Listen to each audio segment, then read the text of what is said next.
स्तुति महिमा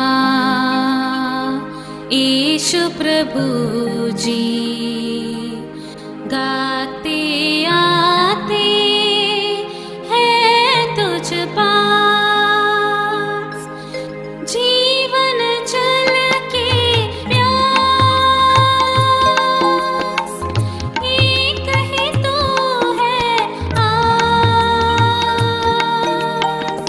जग निर्माता मुक्तिदाता, जीवन जल देखा,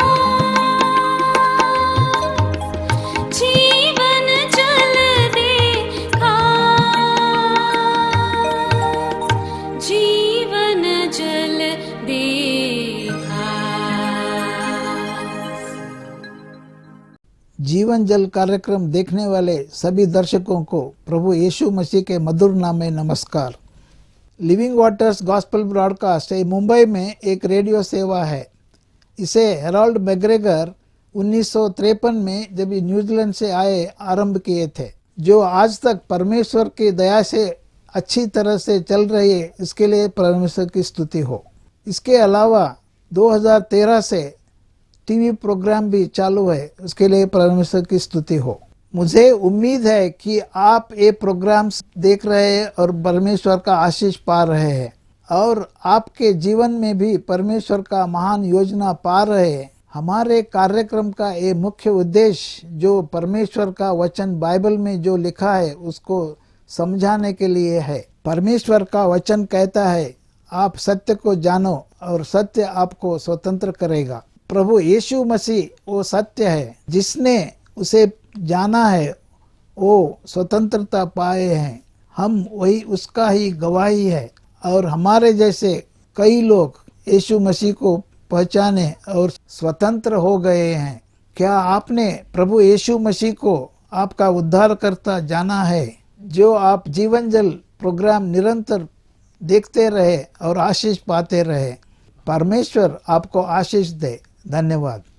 जीवन जल कार्यक्रम देखने वाले सभी दर्शकों को जगत के उद्धारकर्ता प्रभु यीशु मसीह के पवित्र नाम में नमस्कार।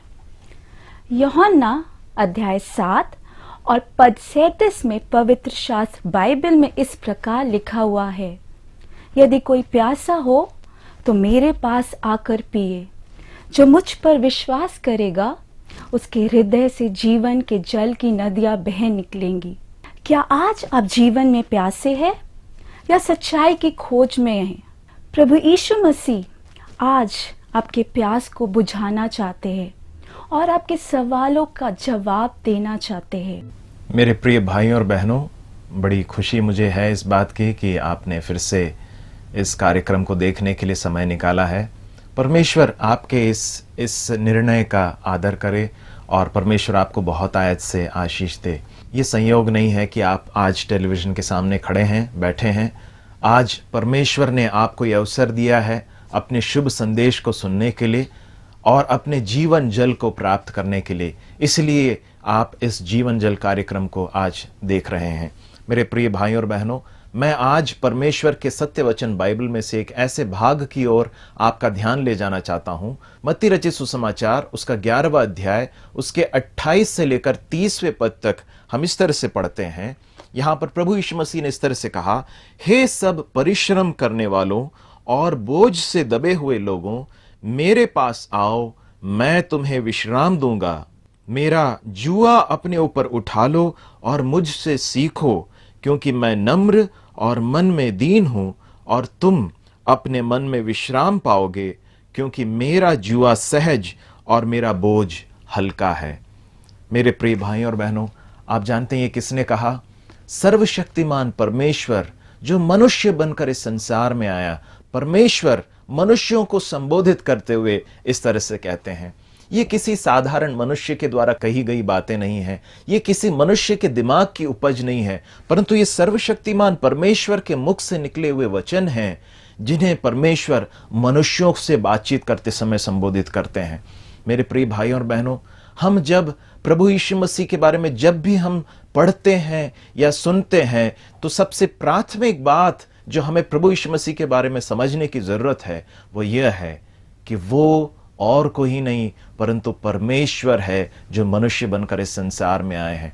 वे सारे मनुष्यों को अच्छी तरह से जानते हैं। यूहन्ना रचित सुसमाचार उसके 2 अध्याय उसके 24वें और 25वें पद में हम इस तरह से पढ़ते हैं कि प्रभु यीशु मसीह मनुष्यों को जानते थे, उनके मन के अंदर क्या है वे जानते थे, उनके जीवन के हर बात से वे वाकिफ थे। भजनकार एक भजन में इस तरह से कहता है कि तू मेरा उठना और मेरा बैठना जानता है, तू मेरे लेटने को जानता है, मैं जब एक बात अपने मुख में लाता हूं तब उससे तू अच्छी तरह से समझता है, तू मेरे हर बात से पूरी रीति से वाकिफ है। मेरे प्रिय भाई और बहनों, सबसे पहली बात जो मैं आपके ध्यान में लाना चाहता हूं वो ये है, परमेश्वर आपके जीवन की हर बात को अच्छी तरह से जानता है। आपके जीवन के उन हिस्सों को भी वो अच्छी तरह से जानता है जिन्हें आपने बहुत ही अच्छी तरह से दूसरे लोगों से शायद छिपा कर रखा है। शायद आपके पति या आपके पत्नी या आपके बच्चे या आपके माता पिता नहीं जानते हैं कि आपके जीवन में क्या हुआ है, परंतु परमेश्वर जानते हैं। परमेश्वर आपके जीवन की हर बात से वाकिफ हैं।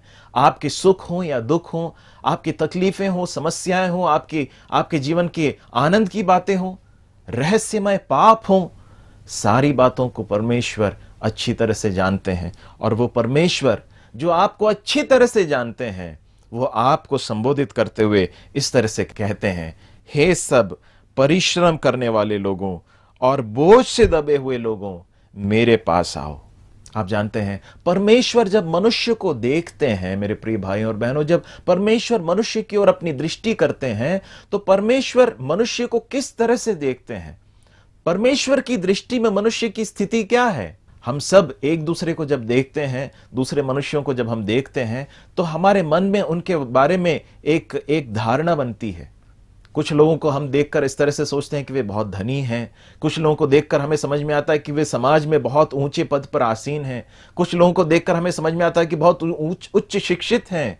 परंतु क्या किसी व्यक्ति के मन के अंदर जो बातें चल रही हैं वो कोई मनुष्य जान सकता है? नहीं प्रियो, कोई नहीं जान सकता है, परंतु परमेश्वर जानते हैं। प्रभु यीशु मसीह जो परमेश्वर हैं वो सब कुछ जानते हैं और वे कहते हैं कि तुम परिश्रम कर रहे हो। किस बात के लिए परिश्रम कर रहे हो? परमेश्वर का वचन कहता है कि मनुष्य अथक परिश्रम करता है।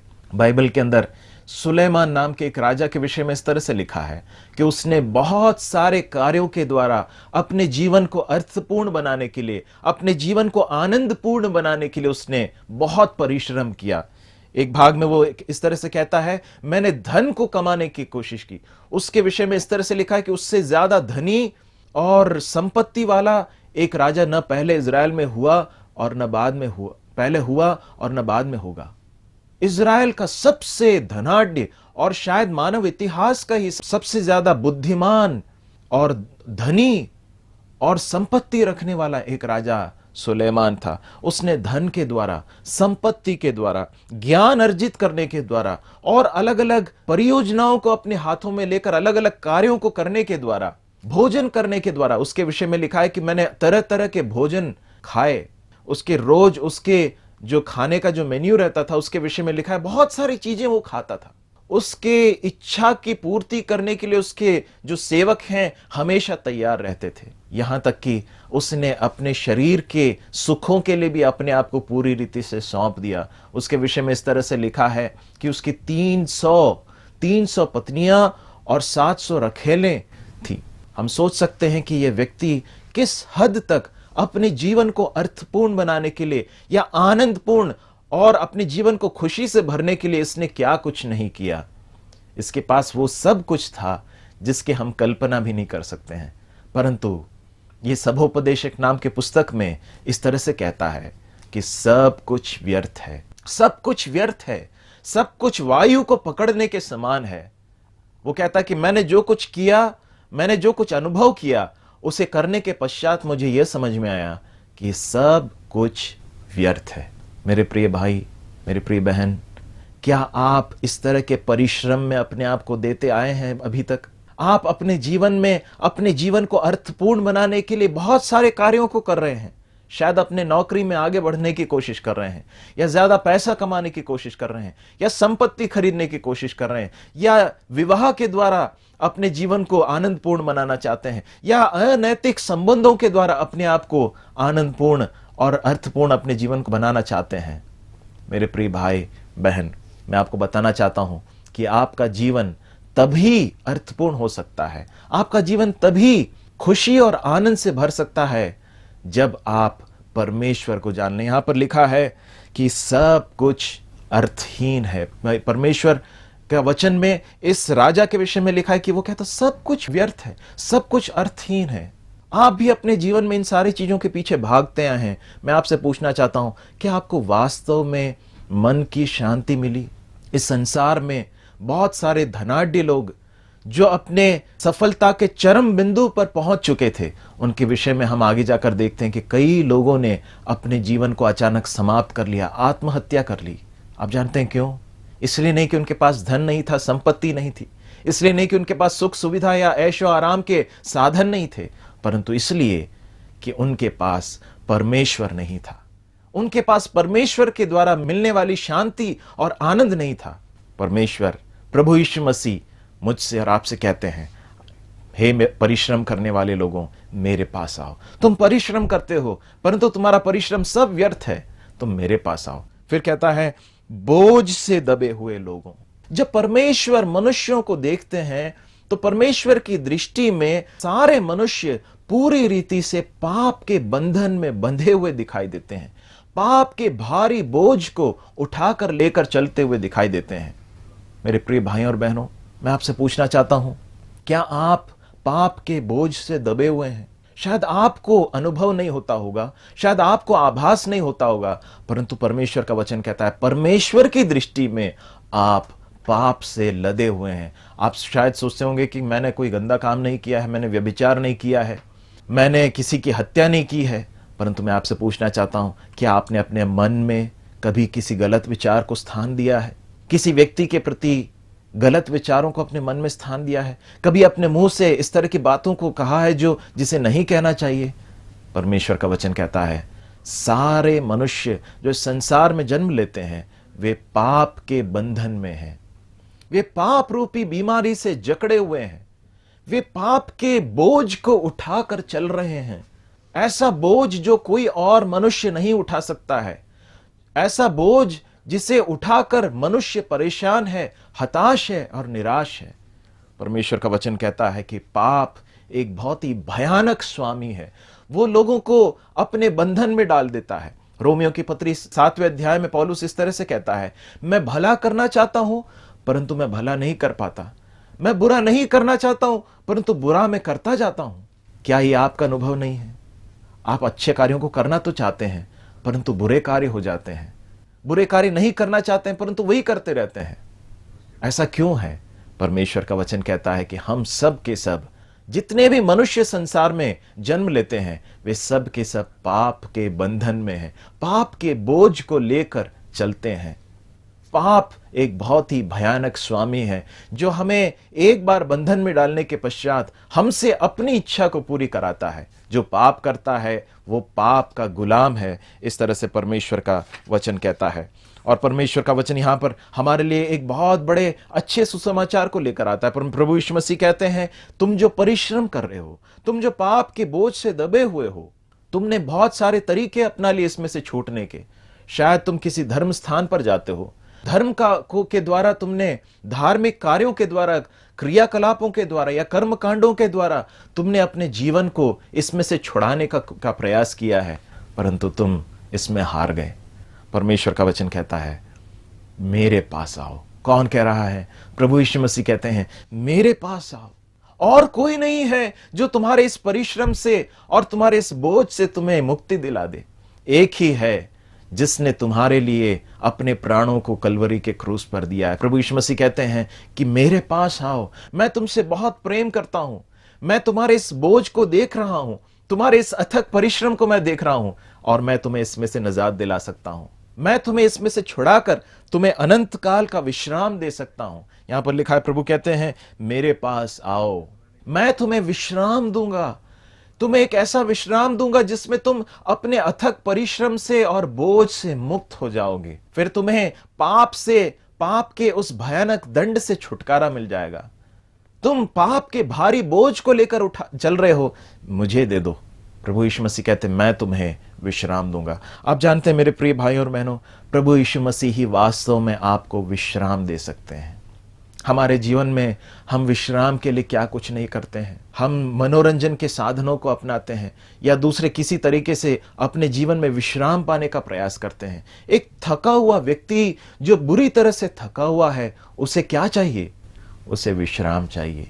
परमेश्वर देख रहा है आपके जीवन को। परमेश्वर आपके जीवन को देखकर इस बात को समझ रहे हैं कि आप पाप के उस चंगुल से, उस गुलामी से छूटने के लिए अथक परिश्रम कर रहे हैं। प्रभु इस बात को भी देखते हैं कि आप उस बोझ से दबे हुए, बहुत ही भारी बोझ से दबे हुए तरीके से आप आगे बढ़ रहे हैं। प्रभु यीशु मसीह कहते हैं मेरे पास आओ। मेरे प्रिय भाइयों और बहनों, मैं आपको एक और बहुत महत्वपूर्ण सच्चाई बताना चाहता हूं। प्रभु यीशु मसीह ने यह कहा मेरे पास आओ। प्रभु ने यह नहीं कहा कि मैं तुम्हें एक रास्ता दिखा दूंगा, परंतु प्रभु ने यह कहा कि तुम मेरे पास आओ। प्रभु ये कहते हैं कि मेरे पास आओगे तो ही तुम विश्राम पाओगे। इस संसार में जितने भी दूसरे तौर तरीके हम अपनाते हैं विश्राम पाने के लिए, वे सब व्यर्थ हैं मेरे प्रिय भाइयों और बहनों। कोई भी नहीं है इस संसार में जो हमें विश्राम दे सके, परंतु सिर्फ प्रभु यीशु मसीह है। आप जानते हैं ऐसा क्यों है? क्योंकि एक ही है जिसने हमारे पाप के बोझ को अपने ऊपर उठा लिया है। कोई भी नहीं है जिसने हमारे पाप के बोझ को उठा लिया, सिर्फ प्रभु यीशु मसीह। हम परमेश्वर के वचन में पढ़ते हैं कि वो कुचल दिया गया। परमेश्वर को यह भाया कि उसे कुचल दे। पाप का बोझ उठाकर उस भारी क्रूस को लेते हुए प्रभु यीशु मसीह उस कलवरी की ओर बढ़ता गया। प्रभु यीशु मसीह उस कलवरी की ओर बढ़ते गए, उस भारी क्रूस को लेते हुए। और आप जानते हैं उस क्रूस पर प्रभु यीशु मसीह को कीलों से ठोक कर मार डाला गया।